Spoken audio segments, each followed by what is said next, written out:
Olá, pessoal, bom dia. Olá, bom dia a todos. Vamos lá. Vamos Tem um lá. pessoal entrando ainda, mas vamos iniciar já. Ana, você consegue colocar a sua apresentação na tela? Muito obrigado. Já pus aqui. Obrigadão. Pessoal, bom dia a todos, bom dia. Eu espero que vocês estejam bem. Mais uma vez aqui a gente vai iniciar o mini curso, é o segundo dia dessa trilha aqui de conteúdo muito bacana com a Academia PX e com a Scientific Cloud, com o Luciano Calatalo e a Ana Alves, aqui para falar um pouquinho de Big Data. E eu espero que vocês aproveitem, assim como foi ontem.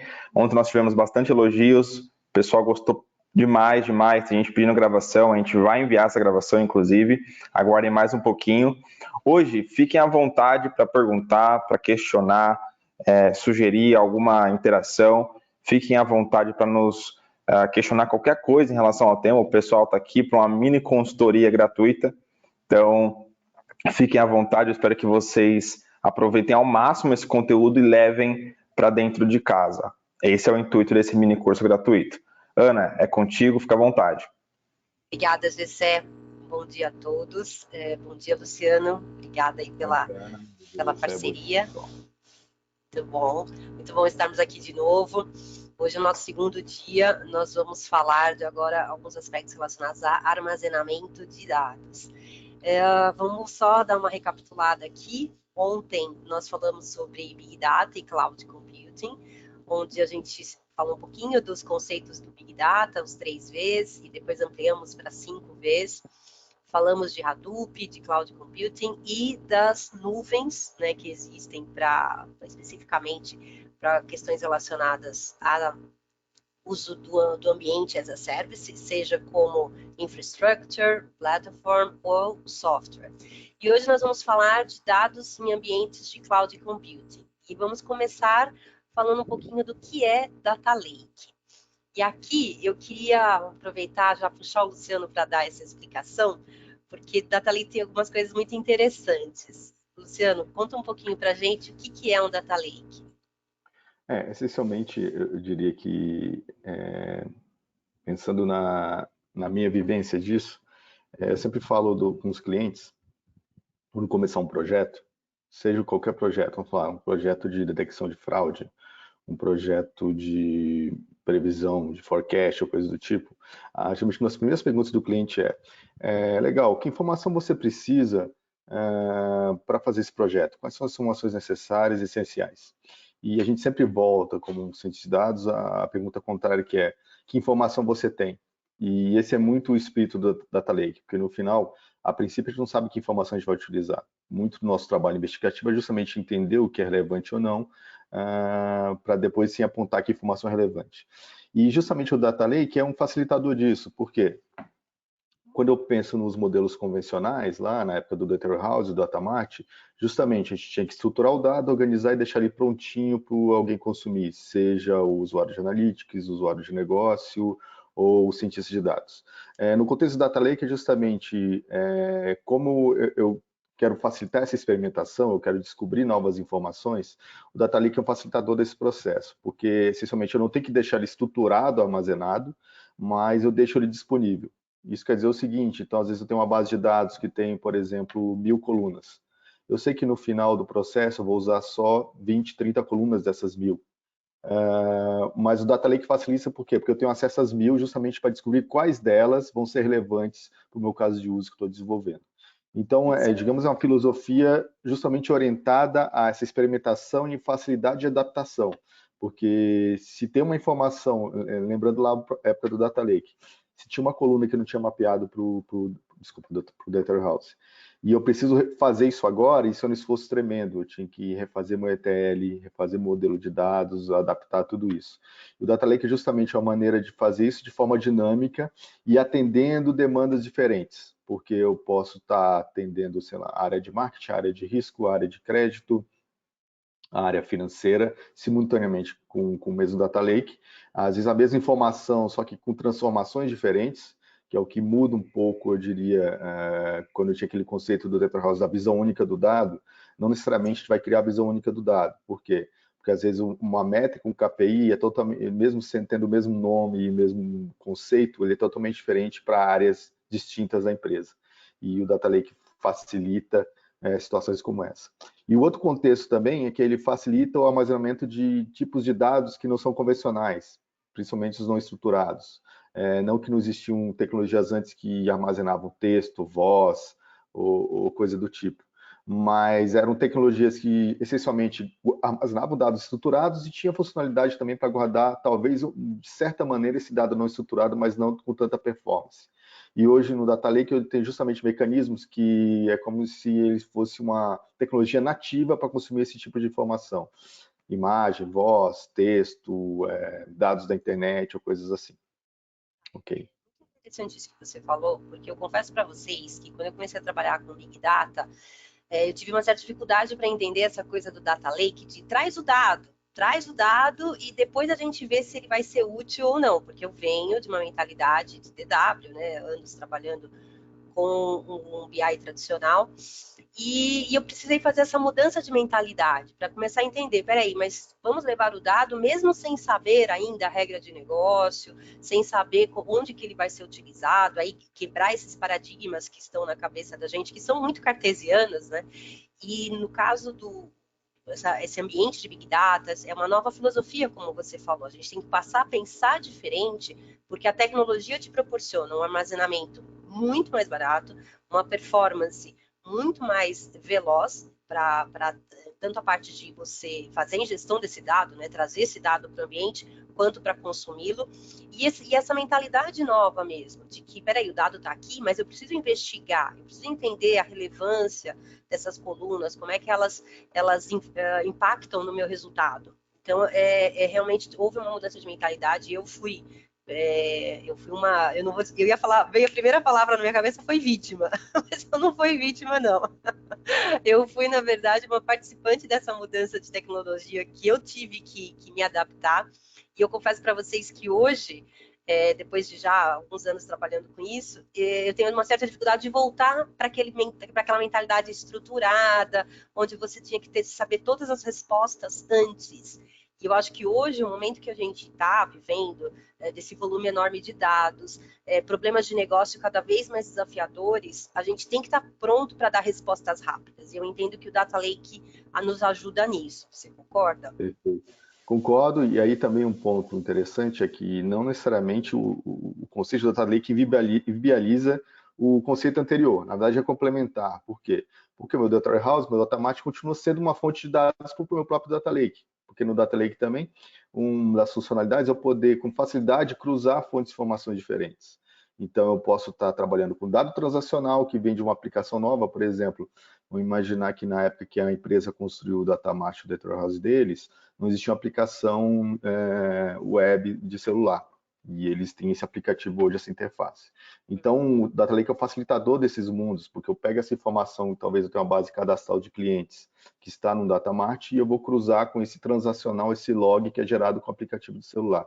O Data Lake é o ambiente para facilitar demandas como essa, por exemplo.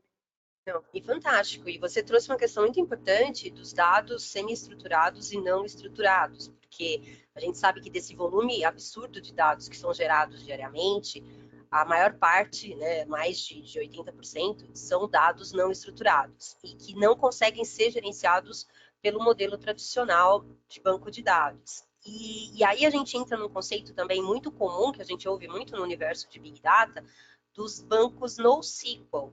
Conta um pouquinho para a gente qual que é a utilidade do NoSQL, como é que isso se tornou mais popular aqui no universo de Big Data, por favor. Perfeito. A grande questão é essa. Então, vamos lembrar da conversa de ontem, quando a gente fala dos 3Vs, 5Vs. Então, um fator muito preponderante é que eu consegui consumir um dado rápido, consultá-lo rapidamente, trabalhar com fontes de dados diferentes, coisas assim. Então, lembra também outra coisa que a gente comentou, que muito do Big Data é orientado ao caso de uso, não à tecnologia.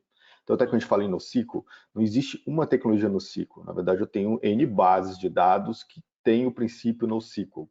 E dependendo da base de dados, uma vai ser boa, por exemplo, armazenar dados. Por quê? Porque eu não preciso declarar a estrutura do dado. Ele consegue consumir e guardar tudo aquilo e depois, quando eu precisar de um dado, eu consigo ir nesse armazenamento não tão estruturado e pesquisar a informação que me interessa. Então, eu vou ter uma base NoSQL que é muito boa para isso. Eu vou ter outro tipo de base NoSQL, por exemplo, que facilita muito a pesquisa. Eu consigo ler rapidamente. Por quê? Porque aí vão ser um pouco técnico, né? Geralmente, uma base relacional tradicional, o que ela faz? Ela rastreia linhas. Então, se uma tabela tem 100 colunas, ela vai ler uma linha e as 100 colunas dessa linha.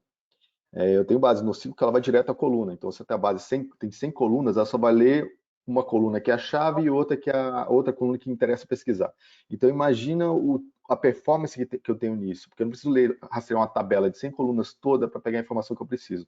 Eu só vou direto a 2 colunas onde tem a informação que me interessa. E isso faz sentido, por exemplo, muito em aplicação web de celular, onde eu tenho muita transação, eu tenho diversas informações, e aí eu tenho que trazer uma resposta, às vezes, do que o cliente está navegando no aplicativo, muito rápida. Então, se eu consigo ler só a coluna e não a linha inteira, tecnicamente, e em termos de performance, isso é muito melhor. Mas, enfim... Opa, desculpa. Sim. Não, só para completar aí a sua ideia, quer dizer, você está falando em termos de recuperação desse dado, quer dizer, na hora você tem bancos especialistas no SQL para tipos de dados, então para imagem, para texto, para som, né, que justamente são essas as características do dado não estruturado, você poder trabalhar com qualquer tipo de informação que exista, independente dela ter aquela estrutura linha coluna. Então, existem bancos especialistas, quer dizer, eu vou ter um banco X que vai trabalhar com imagem de uma forma muito rápida. Eu vou ter um banco Y que vai trabalhar com texto ou com dado mais relacional, digamos assim. É nesse sentido que a gente entende no SQL? Sim, e também em caso de uso. Por exemplo, uma coisa que é muito recorrente, que eu diria que isso começou na indústria de telecomunicações, que são as bases de grafos. Vocês já ouviram falar de base de grafos, talvez algum de vocês conheça, ou a maioria talvez conheça, mas é um jeito de armazenar o dado onde eu consigo relacionar grupos. O relacionamento do grupo já está armazenado dentro da base. Então, o caso mais clássico que começou na indústria de telecomunicações é justamente o seguinte: imagina que eu tenho o meu celular e eu tenho um ecossistema, um grupo de pessoas que se comunicam comigo. Através dessa base, por exemplo, eu consigo armazenar com facilidade e analisar rápido essas relações que eu tenho do meu número de celular com o outro. Então, eu consigo saber, por exemplo, de forma rápida, quem liga mais para mim. Eu consigo saber se existe uma rede de comunicação em torno do meu número de celular. Quer dizer, eu tenho um grupo de 4, 5 amigos que cada um conversa com o outro. E isso fica muito mais fácil de armazenar num tipo de base de dados como essa, por exemplo. Interessante. Sim. Porque aí tem questões até assim, muito importantes hoje de engenharia social, né? De você entender como é que esses grupos se comunicam, como é que eu impacto esses grupos de alguma determinada maneira, em termos de mercado hoje, principalmente para as indústrias que trabalham com o consumidor final, se tornam informações assim, vitais para o próprio crescimento do negócio. E eu Um só outro queria... exemplo disso, Ana. Desculpa, fala e depois eu faço um comentário. É um tipo de base de dados muito utilizado hoje para detectar lavagem de dinheiro, por exemplo, no sistema financeiro. Porque imagina, o que é o principal problema? Uma base de dados de transação financeira, ou os logs transacionais, o que é? Um monte de linha registrando tudo que está acontecendo. Então, aquele dado cru, ele não diz nada para mim. Ou talvez eu entender as relações que tem numa transação com outra é muito caro se eu ficar olhando só o transacional. Então, por exemplo, numa base dessa de grafos, eu consigo mapear redes, de saber quem está mandando transação para quem, com que frequência, com que valor, e isso, digamos, já é intrínseco da natureza da base de dados. Então, facilita muito a rapidez, um dos pontos lá dos 5Vs, eu justamente consigo entender rápido padrões, que é diferente de ter que ler um transacional. Desculpa, já tinha interrompido aqui. Não, imagina, muito interessante esse exemplo, ainda mais que as questões ligadas a compliance e fraude, transparência, elas se tornam cada vez mais fundamentais hoje, né, em termos até de sociedade. Então, é incrível que a gente tenha recursos hoje que facilitem a identificação desses tipos de fraudes. E uma coisa que eu fiquei muito feliz quando eu comecei a trabalhar com o NoSQL foi que eu não precisei jogar todo aquele conhecimento que a gente tem de select, asterístico, from, que são como é que a gente consulta dados numa base tradicional, eu consegui usar os mesmos comandos com alguns ajustes, dependendo da plataforma, mas a forma de recuperar o dado, de a gente entender esse dado, praticamente não mudou no NoSQL. Quer dizer, a gente continua escrevendo queries, é isso mesmo, para todos os tipos. Perfeito. Eu diria que no início existem alternativas, né? Tem tecnologias que propõem uma forma diferente de consultar o dado, mas embora tenha essa denotação no NoSQL, mas o NoSQL é muito mais de falar, não é uma base convencional que tem todas as propriedades de uma base relacional tradicional. Mas geralmente a linguagem de consulta é SQL também, porque no final é um padrão e até para identificar profissionais do mercado é muito mais fácil aproveitar o que você já conhece de SQL. Já tem toda uma base de conhecimento aí super estruturada para fazer esse tipo de consulta de dados. Muito legal. Perfeito. E quando a gente fala de NoSQL, a primeira coisa que a gente quer entender é Data Lake, né? Quer dizer, no NoSQL a gente usa essas estruturas de dados para poder fazer o acesso à informação. Mas a gente tem aqui a questão do DW, né? Então, assim, eu acho que o DW ele está muito incorporado na vivência da maioria das pessoas, justamente porque é esse banco mais tradicional, apesar dele ser uma modelagem multidimensional, ele é baseado em linhas colunas. Então, assim, você tem uma estrutura muito fixa dentro de um DW. Mas quando você fala de Data Lake, a gente tem uma estrutura muito mais flexível, justamente para poder dar conta dessa demanda, né, absurda de dados e dessa necessidade do negócio também de trazer informações. Aqui tem uma breve tabelinha, e eu queria que você trouxesse aqui, assim, muito rápido, porque isso aqui a gente vai compartilhar com os participantes. Mas, assim, quando você olha o DW e você olha o Data Lake, além das questões específicas de conceitos, né, de velocidade, variedade, volume, o que você acha que se destaca mais aqui nessa questão das vantagens quando a gente vai fazer essa mudança de plataforma? Perfeito. Acho que o principal paradigma é o seguinte: a gente tem que lembrar, e acho que é pouco comentado isso, como surgiu o DW. O primeiro caso de uso de DW no mundo, um cara que inventou isso, ele criou isso para o varejo. Ele criou para alguém que queria acompanhar as vendas, né, da empresa dele, que estava distribuída pelos Estados Unidos em várias regiões, em vários estados e cidades. Então, está falando dos anos 60, mais ou menos, né? Que começou a surgir. O conceito 70 isso já foi nos 80, começaram a comercializar. Por causa de sucesso, eles venderam para a indústria de varejo. Como fez sucesso lá, eles começaram a vender para outras indústrias. Mas por que o primeiro case de sucesso foi no varejo? Porque, digamos, lá é uma estrutura muito transparente. Eu tenho o estado, eu tenho a regional, eu tenho a cidade, talvez eu tenha o município. É uma hierarquia bem clara e, digamos, isso não muda, de certa maneira. Então, eu quero ver vendas, eu quero saber quanto eu vendi nesse estado, quero saber qual vendedor que está vendendo mais, vendendo menos. E isso não muda. Até hoje o varejo está enxergando, quer enxergar o dado de performance dele dessa maneira. E foi bem estruturado. Aí, quando eles começaram a migrar esse tipo de conceito para outras indústrias, lá para banco, para a indústria de telecomunicações, a coisa ficou mais complicada. Por quê? Sei lá, no banco eu tinha produtos, eu tinha cartão de crédito que não tem a dívida não é fixa, sei lá, eu tenho um limite, mas ele pode estar usando hoje 1% do limite, mês que vem usando 90% do limite. É muito variável. Quando eu faço exato. E aí eu tenho um crediário que é o contrário disso. Eu financiei uma televisão por R$ 5.000 e esse valor vai ser constante, a dívida, claro, vai sendo amortizada. Mas aí como é que eu coloco essas duas estruturas de produto dentro de um DW? Putz, aí o cara já tem que coçar a cabeça e adaptar isso. Não que não funcionou, na verdade, se você olha assim, a tecnologia preponderante nos anos 90, até o início dos anos 2000, e adaptaram o DW para todo lugar, mas é o que eu estou falando agora, foi uma adaptação. Quando chega do Data Lake, é como se fosse assim, olha, eu tenho aqui algo que é pau para toda a obra. Eu consigo adaptar o que eu tenho aqui para qualquer indústria. Por quê? Independente da estrutura do dado, do tipo de informação ou coisa que chegue, eu sou uma aplicação nativa para lidar com, digamos, diferenças, tá? Com a finalidade de trazer uma resposta rápida. Então, eu diria que conceitualmente é isso. E, essencialmente, isso também quer dizer o seguinte, eu também não desligo o DW. Hoje, se eu tenho uma estrutura consolidada, vamos falar, olha, eu tenho tipos de relatório que não vão mudar, que é o que o meu diretor quer visualizar toda semana ou todo mês, ou que o presidente da empresa, o CIO, quer visualizar isso, se eu estruturo isso no DW e isso é imutável, não tem problema. Vai ser uma tecnologia que vai entender o que eu necessito. No final, o Data Lake é algo que facilita o que é fora do padrão. Se que dentro do padrão eu consigo fazer um DW, ok, eu consigo fazer. E aqui a gente consegue explorar justamente essa diversidade, né? Porque quando eu falo isso, por exemplo, eu tenho agilidade. Por quê? Porque no DW eu tenho que definir o formato. Olha, tem que ser esse tipo de informação, aqui tem que ser um campo numérico, campo texto, coisas assim. Quando eu falo um data lake, claro, eu posso definir isso e é interessante definir isso, mas eu tenho a liberdade de ter uma informação que talvez eu vou usar de maneira diferente. Vamos pensar, por exemplo, imagine que uma informação que, quando eu lido com o cliente, é muito relevante, a idade desse cliente. Tá? Só que o que acontece?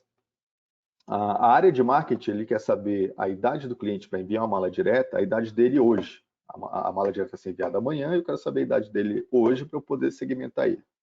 Mas, por exemplo, para muitos modelos na área de crédito, o que me interessa não é saber a minha idade hoje, é saber a idade no dia que eu abri uma conta corrente com o banco. Então, no final, qual é a versão única do dado? São as duas, porque o crédito precisa da idade lá no momento de abertura e o marketing precisa da idade agora no momento de enviar, fazer uma mala direta. Quer dizer, se eu penso num DW, isso também era viável, mas era muito mais paradoxal, porque tinha aquele conceito da versão única do dado. E aqui no Data Lake eu tenho, não é que eu não tenho a versão única do dado, mas eu tenho versões documentadas do dado para atender demandas diferentes. Isso é muito interessante porque, por mais incrível que pareça, né, calcular a idade a partir de uma data de nascimento ou de uma data de referência, que é uma conta, né, entre datas, é uma coisa simples, mas quando a gente fala de dado armazenado, principalmente no DW, que você tem lá, né, as fotos, né, as fotografias de cada dia, como é que está a informação, uma simples informação como essa pode criar uma alteração na estrutura desse DW gigantesca, mudar todo o processo de carga.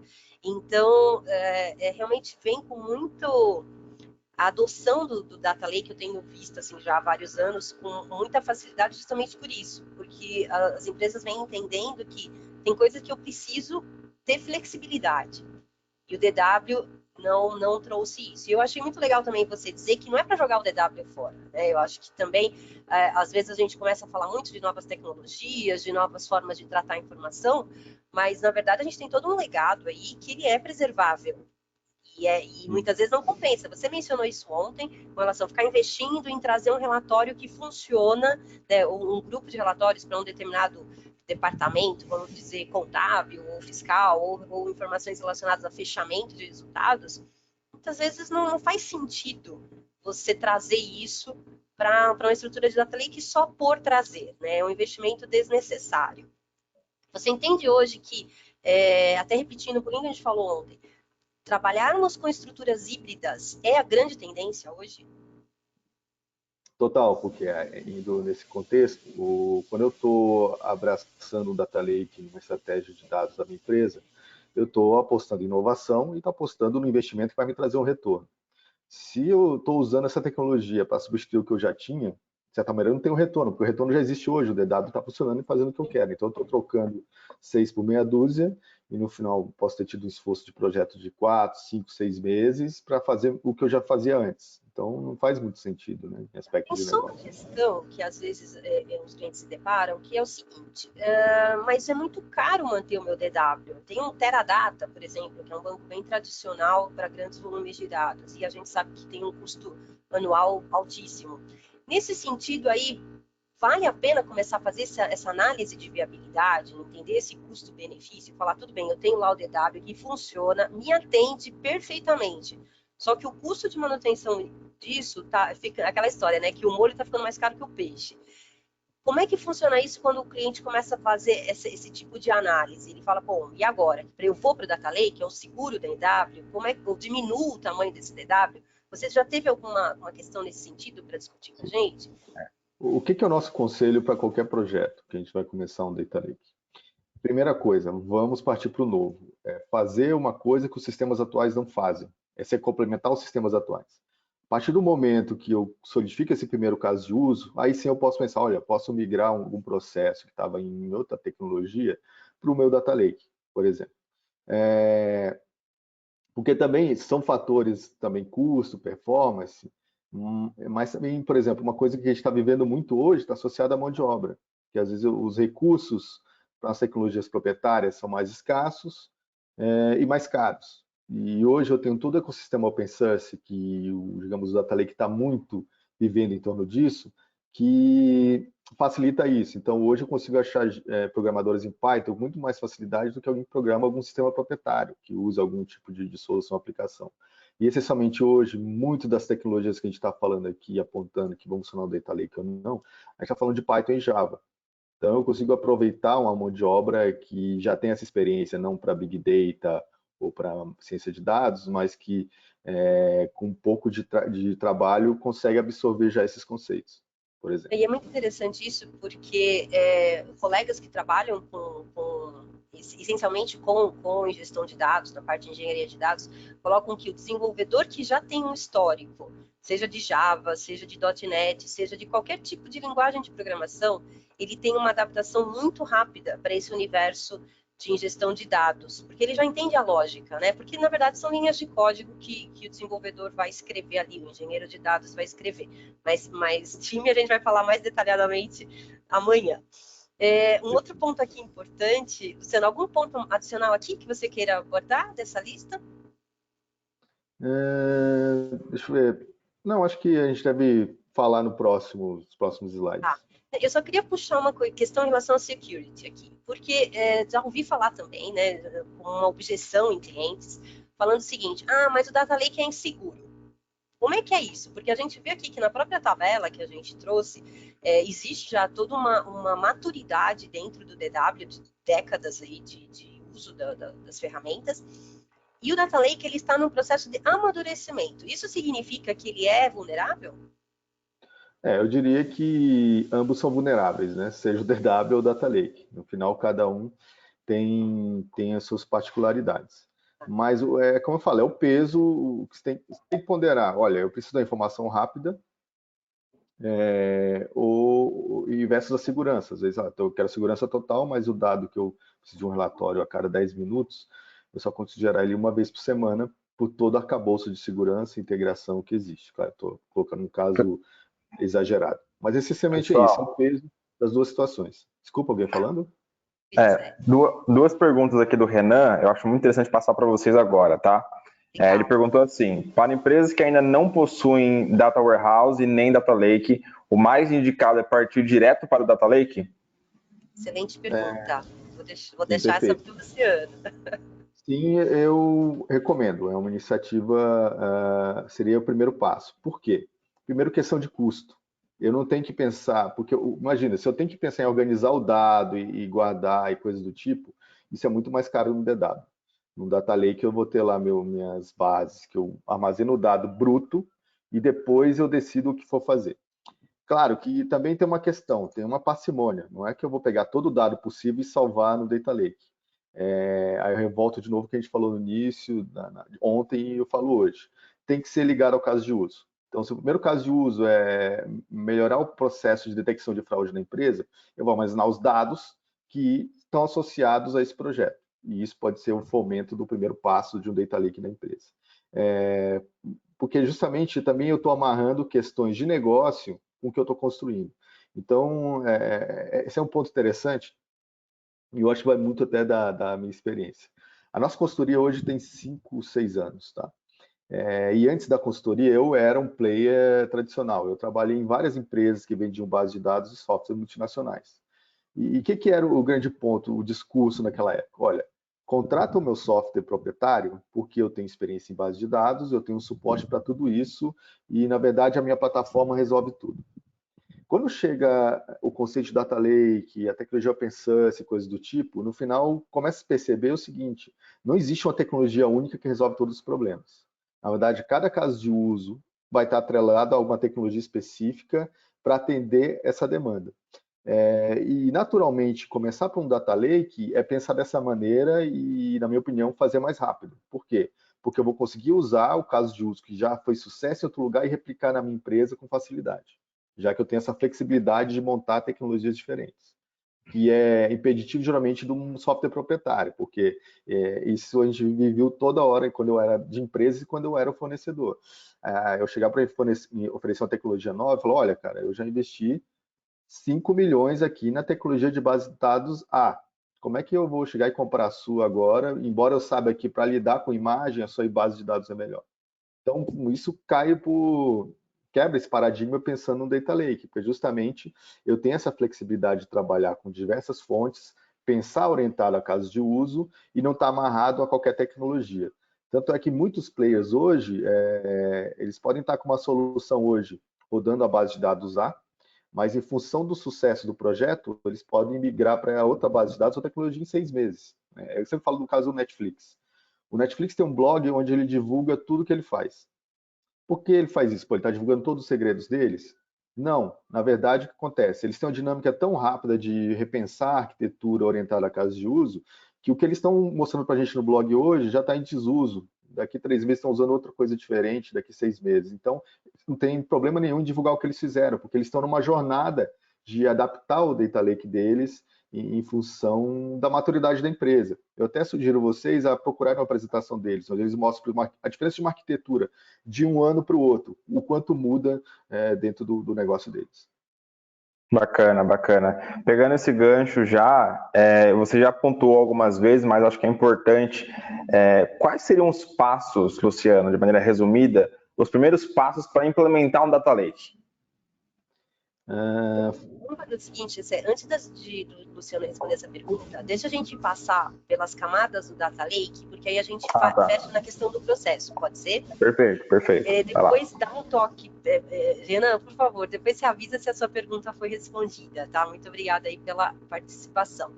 E tem só uma questão que eu gostaria de adicionar no que o Luciano falou, que é o seguinte. Nós vivemos hoje num momento em que existe essa coisa da tentativa e erro, sim. Antigamente isso era visto como um problema, mas hoje a mentalidade dos projetos é fazer de uma forma mais barata e mais rápida, corrigir num processo mesmo de melhoria contínua. Porque as coisas elas mudam tão rapidamente que não dá para você casar com a tecnologia, não dá para você dizer, não, aqui, isso aqui, já todos os meus problemas estão resolvidos. Então é muito isso, muito dentro do que o Luciano falou. Precisa testar, precisa ver se resolve o seu caso de uso, e muitas vezes você vai ter aí um ambiente híbrido, e tudo bem, é assim que as estruturas vão crescendo e vão se modernizando. Então vamos lá, vamos só seguir então aqui. Eu só queria puxar aqui, Ana, com uma provocação aqui. Talvez até esse slide ajude isso. Vamos para esse slide, eu vou comentar isso. Tá? Ok.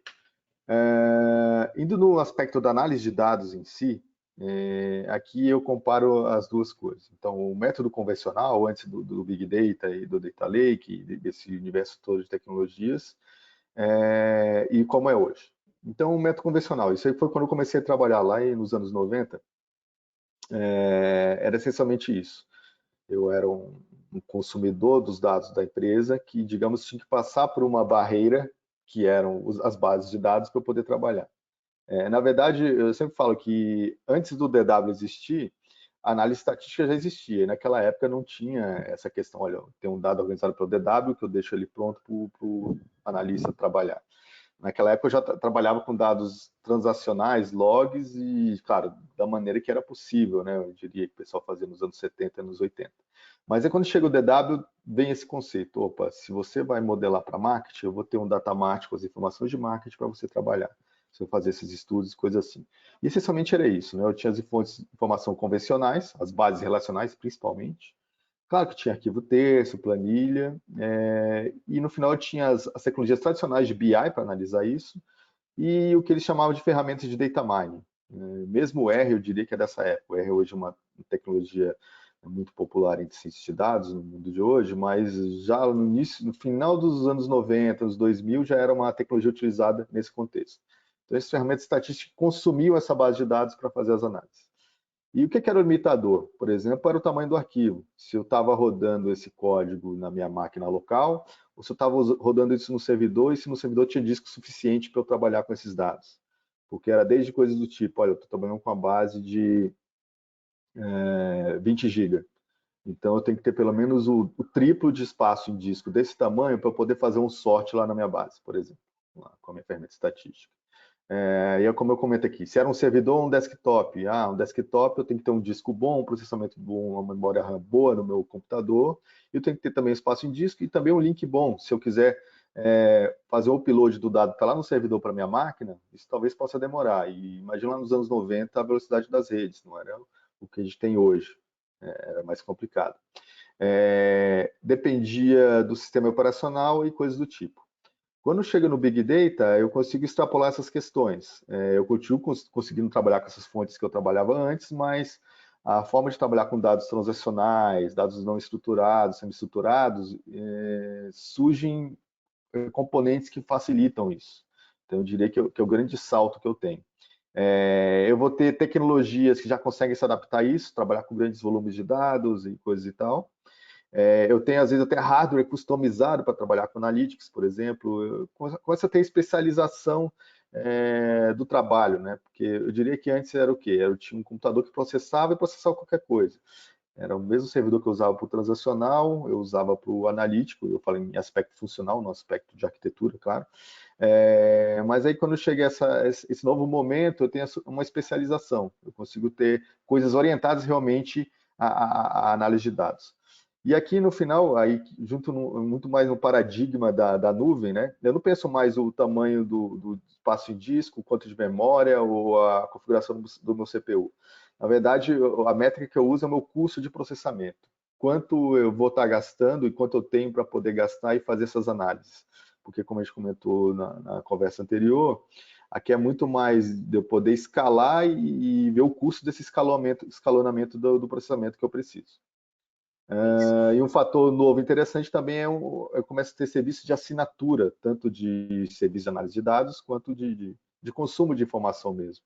Porque justamente essas novas tecnologias propiciam esse tipo de modalidade. E aí é muito interessante que justamente esse conjunto de ferramentas, né, a cloud computing, toda a evolução do data lake, inclusive a gente tem hoje outras arquiteturas de dados, né, se você falar em data lake house, coisas que já começam a pensar de uma forma diferente de como que seria, né, o armazenamento desse dado, mas é fruto de uma evolução mesmo, né? Os problemas vão surgindo ferramentas e formas de resolver, mas eu entendo que hoje nós estamos num momento muito favorável, justamente porque a cloud ela permite a assinatura de serviços, ela permite o uso por consumo, por armazenamento, por processamento, são várias formas de você compor o seu pacote de serviços, de modo que você possa ter o melhor custo-benefício para o seu resultado de negócio. Sempre a gente bate muito nessa tecla do caso de uso. Tem que fazer sentido, né? Usando esse ditado popular, um olho não pode ser mais caro que o peixe. E hoje a tecnologia proporciona muito esse desenvolvimento. Eu acredito que a gente está num momento muito feliz e tende a ser mais acessível com o passar do tempo. Você acredita nisso, Luciano? Sim, e aí eu bato no ponto que eu ia comentar antes, que é o que muda numa área de tecnologia, uma área de TI de uma empresa. Antes, a demanda era a seguinte, era meio que a área de tecnologia era um curador das tecnologias para atender a empresa. E isso estava muito mais associado à demanda técnica, porque era o marketing falando, olha, eu preciso rodar uma mala direta e ela tem que ficar pronta em 2 dias.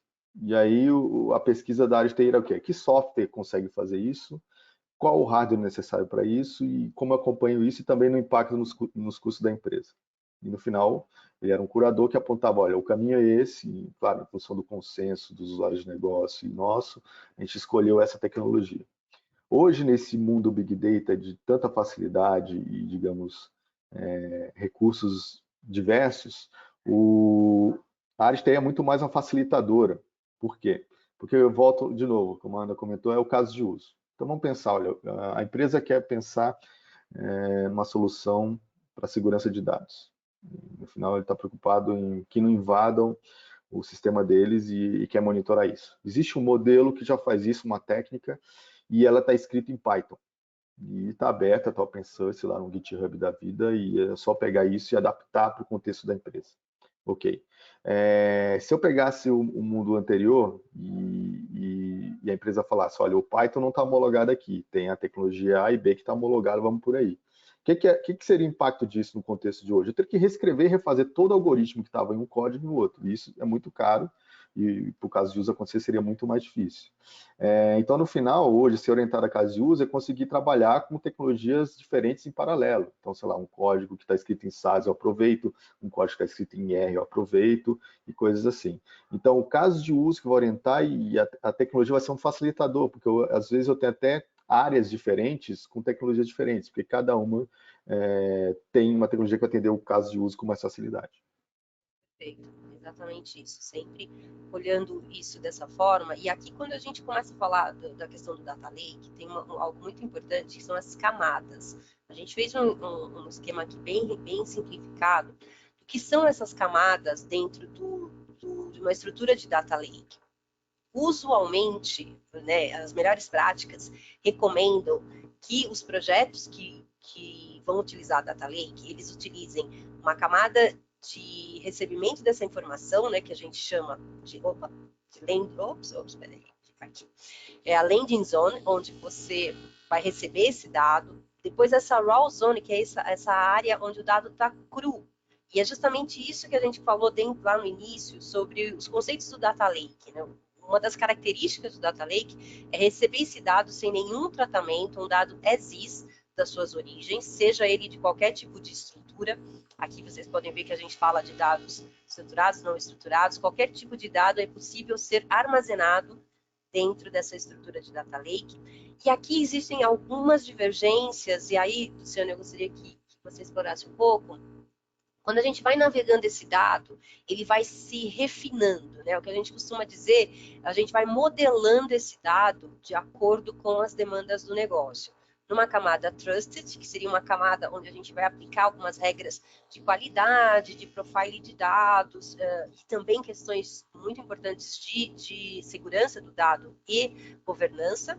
E uma camada última, que seria essa refined, ou business, algumas pessoas usam outra nomenclatura, onde a camada pronta, é ali onde você vai plugar a sua ferramenta de visualização, seja um Power BI, um Tableau, uma ferramenta que você possa analisar o dado já numa camada mais amigável. Os seus projetos, e você já se deparou com projetos que não usasse essa estrutura de Data Lake? Ou quais os benefícios também de se usar essa estrutura? Aqui até pegando com quem, digamos, está mais ambientado com o DW. Aqui é uma maneira de mostrar que, de certa forma, a gente tem alguns princípios do DW aqui dentro, tá? Então, a gente tem essa liberdade do dado, mas não é uma bagunça. Então, quer dizer, por exemplo, quando eu falo do landing zone, quando eu pensava no DW era o seguinte, era justamente aquela pergunta que eu falei.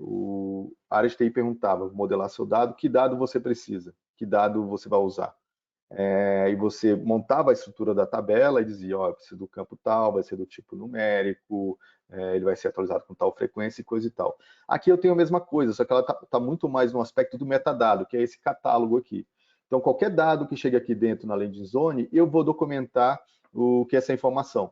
Então, eu digo, olha, esse dado aqui, essa coluna, essa linha tem o campo idade, tem um campo CPF, tem toda a informação, que é uma coisa que, por exemplo, quem tem a formação de estatística vai lembrar que isso aqui é um dicionário de dados. Qualquer projeto de análise de dados, você começa pelo dicionário, porque justamente ali diz o significado desse dado, o formato dele, e todo tipo de informação que consiga enriquecer e explicar o que é aquela origem daquele dado. Porque muito do segredo do sucesso do Data Lake hoje é justamente ter um catálogo de dados bem organizado. Porque isso justamente vai ajudar na hora de alguém começar um projeto e pensar, olha, eu preciso da data de nascimento para fazer o meu cálculo, para fazer a idade. Quais datas de nascimento eu tenho aqui? Olha, eu tenho uma que vem do transacional, que vem lá do site da solução de CRM que a gente assina. Eu tenho aqui que é a minha base DB2, que tem o histórico financeiro do meu cliente. Enfim, no catálogo eu vou dizer, tem a coleção de informação que está disponível e ali pode orientar o meu estudo e dizer, olha, eu acho que eu vou usar essa informação que é mais atualizada, eu vou usar essa informação que vem do sistema, onde eu vou aplicar o modelo depois, ou coisa do tipo. Tá? Uma outra coisa interessante disso é o seguinte, por exemplo, quando a gente fala do data quality, eu lembro que era uma coisa muito recorrente. Chegava numa empresa e ela tinha ajuda e dizia, a qualidade do dado está muito ruim, a gente precisa de uma solução de data quality. Eu falo hoje com essa experiência que a solução de data quality não é só um software, a solução é processo e é conhecimento do dado. como isso se traduz? Vamos pensar o seguinte, se a gente pegasse um data quality tradicional, ia chegar um dado que era um campo numérico. Se alguém que é técnico e não conhece o negócio, você vai olhar o seguinte, olha, esse campo está mal preenchido porque tem alguns registros que estão com texto e não está número, e outros estão vazios. Isso é o data quality que ele conseguia fazer. Agora, você pega um data quality de alguém que conhece o negócio, ele bate o mesmo olho nesse campo e fala, opa, esse aqui é o valor médio do financiamento dos clientes aqui no banco. Olha, pela política nossa, não tem financiamento para essa linha de produto maior que R$100 mil. Eu estou vendo aqui vários registros de 2 milhões, 3 milhões. Então, o data quality só pode ser captado por alguém que conhece o negócio. E justamente aqui, eu falo que dentro desse delay, por exemplo, dentro do sandbox, muito do que a gente identifica de data quality vai ser identificado aqui. É quando, por exemplo, o cientista de dados acessa um dado puro e começa a investigar o dado e descobre essas incoerências, por exemplo.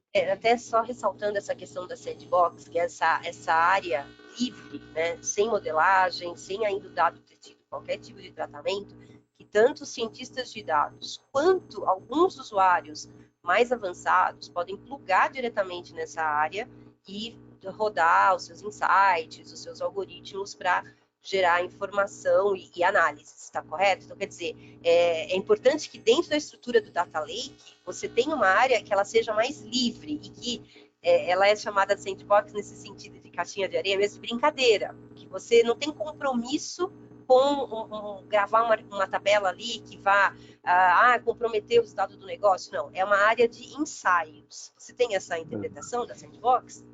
Sim, porque justamente, imagina um ponto seguinte, para acompanhar os resultados da empresa, eu quero saber quanto vendeu, quanto comprou, quanto foi a margem, coisas do tipo. Isso são, digamos, conceitos já definidos. Então eu não tenho que testar isso no sandbox. No final eu tenho que passar por todas essas camadas, porque no final só tem que garantir a confiança do dado que eu estou extraindo.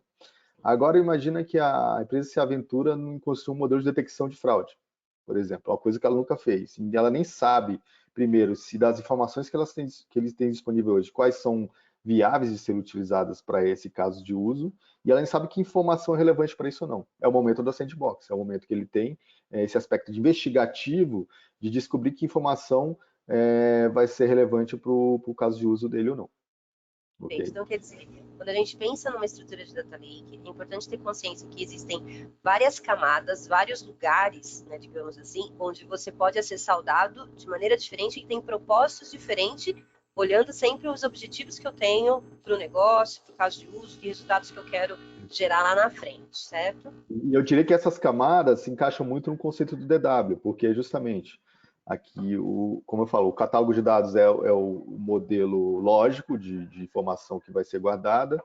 Aqui é meio que esse raw zone é também uma maneira de fazer uma triagem da sensibilidade desses dados, que dado pode ser visto ou não, que dado tem que ser anonimizado, coisa do tipo. O Trusted Zone é justamente eu não gerar um relatório de resultado da empresa e o número está totalmente errado. Então, eu tenho regras de controle disso, porque se cair um número errado na mesa do diretor, vai ser muito complicado, né? E no final, eu só então estou consolidando algo que já é de senso comum, que informações são necessárias, não tem que explorar nada. Não estou criando confiabilidade ao processo. A gente pode fazer um paralelo ali com a Refined e os Data Marts? Sim, verdade. Aqui, eu estou atendendo áreas específicas e criando essas métricas necessárias para cada área dessa. A área para que eles possam, em cima desse data mart específico do segmento, poderem fazer as consultas e as análises. Certo? Legal. Perfeito. Bacana. Aí, até respondendo a pergunta de alguém que foi feita agora há pouco, eu acho que a principal diferença ali do DW para o Data Lake, os dois vão fazer coisas similares. Eu diria que o Data Lake consegue fazer isso muito mais rápido, porque tem essa natureza, essa dinâmica. Então, se eu for começar do zero, eu iria pelo Data Lake. Agora, se eu já tenho um DW, se eu já tenho coisas consolidadas do DW, eu não passaria tudo ali para o Data Lake. Eu só faria o que é novo, por exemplo, para começar. Ótimo. E o nosso último tópico de hoje é justamente esse processo de criação de um data lake, respondendo a sua pergunta, Gessé, quais são as etapas para a gente criar um processo de uma implementação de um data lake. A gente colocou aqui de um modo bem macro, bem apenas visual mesmo, para dar uma ideia de como é que o processo acontece. desde a ingestão até o uso dessa informação. Luciano, você quer passar aqui os pontos? Quer dizer, quando a gente vai criar o Data Lake, a gente tem que olhar todas essas, digamos, essas caixas, onde representam estágios da maturação desse dado. E aí, lembrando, aqui, até quando a gente coloca no título, ó, gestão de dados com visualização de dados. Então, é um desenho lógico para atender visualização de dados. Alguém que vai acessar um dashboard e acompanhar um processo ou a situação da empresa. Então, aqui é um caso. Isso aqui, digamos, não é uma regra padrão. Por exemplo, se eu for fazer um processo desse para criar um modelo de fraude, modelo de oferta de produto, é um pouquinho diferente. Tem similaridades um pouquinho diferentes. Mas, enfim, seguindo as etapas, claro, tem gestão do dado, então eu vou nas fontes, nas origens desse dado, seja uma base relacional, seja um arquivo transacional, seja um log. Eu vou armazenar isso num repositório, aqui já tendo uma visão de objeto do que está sendo armazenado ali. Por quê? Porque aqui eu não tenho só o arquivo com a informação. Eu tenho o horário, quem fez essa carga, ou coisas do tipo. Eu tenho um monte de metadado associado a essa informação que foi ingerida, armazenada nesse storage. Então, não é apenas uma pasta que eu estou salvando no arquivo. Ali já tem, digamos, uma base de dados de dado bruto. Certo? E aí é interessante porque você tem, justamente porque é um ambiente, né, que você tem um custo baixíssimo de armazenamento, você pode ter esses logs que te garantem rastreabilidade. Qualquer dúvida que você tem, peraí, mas eu gerei um resultado e o número deu tal e hoje está dando outro. Peraí, vamos olhar lá no histórico disso, né, na fotografia daquele dia e dizer por que o dado está tão discrepante. Então, é fundamental que a gente tenha essa prática de gravar a foto do dia, empilhar o dado, né, como a gente costuma falar dentro de projetos. Perfeito. E aí, de certa maneira, o que eu tenho aqui? Eu tenho o dado disponível, está pronto. Tecnicamente, eu tenho o dado armazenado e pronto para ser consumido. O que vai impactar agora? Eu definir quem pode consumir esse dado e que tipo de dado cada um vai consumir. Então, sei lá, desde eu tenho aquele perfil avançado que está naquela sandbox que a gente comentou, que talvez tenha uma liberdade muito maior para acessar vários tipos de informação, porque ele está ali meio que explorando e tentando descobrir que fontes podem ajudar a melhorar o modelo ou construir novos indicadores. Mas eu tenho, por exemplo, vamos falar, uma área comercial que está separada em regiões e que uma área comercial não pode saber o resultado da outra, por exemplo. E aqui eu já defino essas governanças e essa segregação. Claro, também aqui eu tenho a questão de segurança. Aqui eu vou definir, por exemplo, ó, esse dado aqui é mais sensível, talvez tenha que ser encriptado, esse dado aqui eu tenho que ter um controle maior, esse dado aqui não, esse dado aqui é uma rotina já que acontece há anos, então é muito mais tranquilo de ser consumido, de algo popularizado na empresa. No fim, aqui é muito do demanda de negócio, da estratégia da empresa traduzido na gestão do dado. E quando a gente fala de analytics e visualização, aí vai depender muito dos objetivos de negócio, né? Quer dizer, daqui que o cliente quer usar essa informação. E, novamente, quando eu falo cliente, é o cliente interno, né? Quer dizer, quais áreas de negócio vão se beneficiar, vão realmente demandar recursos e resultados a partir dessa informação mais analítica. Por que a gente, só um esclarecimento, por que a gente fala Data Analytics e Data Visualization, Luciano? Quais as diferenças? Isso aqui é controverso, né? Mas vamos falar. Porque, sim, eu gosto da polêmica. Como eu trabalhei em várias empresas, né? Então, eu trabalhei numa empresa que era pura Analytics. Então, para eles, tudo era Analytics. Sei lá, desde construir um cubo até ter um modelo de Machine Learning ou de previsão, era Analytics. Eu trabalhei em outra empresa que eles só vendiam Analytics. Então, eles chamavam que esse cubo convencional era Analytics e ele vendia Advanced Analytics. O Advanced é o quê? Já é a modelagem, coisas assim. Mas, enfim, aqui eu estou englobando tudo. Desde cubos para relatório até modelos preditivos. É o que está aqui no Data Analytics. Tá? E no Visualization, vamos falar que antigamente chamava do BI. Hoje chama de Data Visualization, mas é justamente... Claro que também eu não vou ser simples falar, a ferramenta de BI é igual, é o padrão para todo mundo. Cada um tem suas peculiaridades, suas nuances e diferenças, né? Então, no final, tudo que se consolida em gerar uma visualização, um tipo de métrica, análise com visualização, eu chamo de Data Visualization. Então, isso vai desde um dashboard feito em Shine no R, sei lá, um BI da Oracle, um Cognos lá da IBM, coisas assim, ou até um Locker, sei lá, uma solução mais moderna, vou falar assim, um Power BI, tudo aqui se consolida do Data Visualization. Inclusive, aqui tem uma questão interessante, porque o perfil do usuário mudou, né? Hoje se fala no Self-Service BI, ou seja, o próprio usuário pluga naquela base e ele cria as suas visualizações, dando esse poder de autonomia e tirando da área de TI a necessidade de ficar construindo visualização. E, do meu ponto de vista, em termos de resultado para o negócio, eu vejo que isso foi uma evolução muito grande. Isso vem facilitando muito o desenvolvimento até do próprio consumo do dado, porque eu parto do seguinte princípio: quanto mais eu mexo com o meu dado, quanto mais eu exploro esse dado, mais profundamente eu vou conhecer o meu negócio, que é muito o que a gente vem falando ao longo destes 2 dias. Eu preciso conhecer muito o meu negócio e à medida que eu mexo com o meu dado, eu vou conhecendo cada vez melhor o meu dado para entender também se o meu dado consegue dar as respostas que eu estou buscando. Para a gente fechar aqui hoje, Luciano, você concorda com essa visão que quanto mais eu disponibilizo esse dado para a área de negócio, quanto mais eu capacito essa área de negócio para usar esse dado de uma forma profundamente analítica, a própria qualidade do dado vai melhorando ao longo do processo?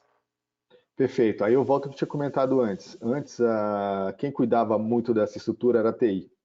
Então, ela era o curador, escolhia a tecnologia ideal, e quando um usuário falava, olha, eu preciso da informação tal, ele voltava lá, alterava, mudava o ETL, criava a coluna nova para o usuário. Sim. Hoje, de certa maneira, o que você faz? Você deixa isso muito mais na mão do negócio. Em que sentido? Você continua fazendo ETL e extração, mas você cria um arcabouço de informação muito maior, disponível no Data Analytics, e justamente fica muito mais fácil para o usuário de negócio navegar e ele consumir esse próprio dado. Você tira um pouco do peso de TI, de ter que ficar transformando dado e criando dado para o usuário final. Ele mesmo tem autonomia de acessar algumas bases que você já consolidou, mais que um cubo, às vezes uma ABT, né, que a gente chama da Analytic Base Table, essa flat table com essas dimensões, para ele mesmo fazer os estudos que ele necessita. Então, chega hoje, por exemplo, muito usuário de negócio que trabalha com SQL mesmo, né? Esse tipo de tabela e consome as transformações dele, que é uma coisa que antes era exclusiva da área de TI, por exemplo. Exato. E aqui uma coisa importante, você já mencionou e eu gostaria de reforçar, a importância do que hoje a gente fala muito mais catálogo de dados, né? Essa questão do dicionário, onde você tem a informação que o usuário de negócio consulta esse catálogo para que ele tenha essa autonomia de conhecer o dado, de procurar informação e de não ficar toda hora acionando a TI, que a gente sabe o quanto isso acaba impactando na própria evolução de um projeto de dados. Então, a gente defende muito essa ideia de que é importante, sim, capacitar os usuários para que eles consigam utilizar todos os recursos das ferramentas de visualização, e aí a gente tem várias que são Self-Service BI. O Power BI é uma delas que está aí no ranking das mais utilizadas, e garantir que a TI seja responsável por manter essa integridade, manter a segurança e o processo fluindo, né, sem falhas, sem erros, sem interrupções, mas que a responsabilidade analítica e de criação de visualizações seja através de uma capacitação e empoderamento cada vez maior desse usuário que está na ponta, que no fim ele está resolvendo o problema dele. Ele é a melhor pessoa para resolver o problema de negócios que ele precisa. Algum outro complemento, Gessé, Luciano, que a gente aqui bateu 11 horas já. Passou rápido hoje. Não, perfeito. Acho que se alguém tiver perguntas, fique à vontade, né? Estamos aqui. Sim, o Ronaldo acabou de perguntar aqui se nós enviaríamos a gravação para ele, eu confirmei já. Renan, eu espero que o pessoal aqui tenha sanado as suas dúvidas aí quanto ao Data Lake. A gente pode conversar mais depois por e-mail, por telefone também, fica à vontade. Pessoal, muito obrigado mais uma vez aí, segundo dia do nosso mini curso, um sucesso. Acabou de chamar uma pergunta aqui, deixa eu ver. Sanolcim, muito obrigado pelo retorno. Renan Salgado, ótimo webinar. Obrigado pelo elogio, Renan. A gente espera que você volte amanhã, tá? Tem mais conteúdo ainda, muita coisa legal vindo aí. Participe, porque eu imagino que é um conteúdo riquíssimo para as empresas. E no final, mais uma vez, se reafirmou aqui o conceito de negócios e TI trabalhando conjuntamente para levar o sucesso para as empresas através do Big Data.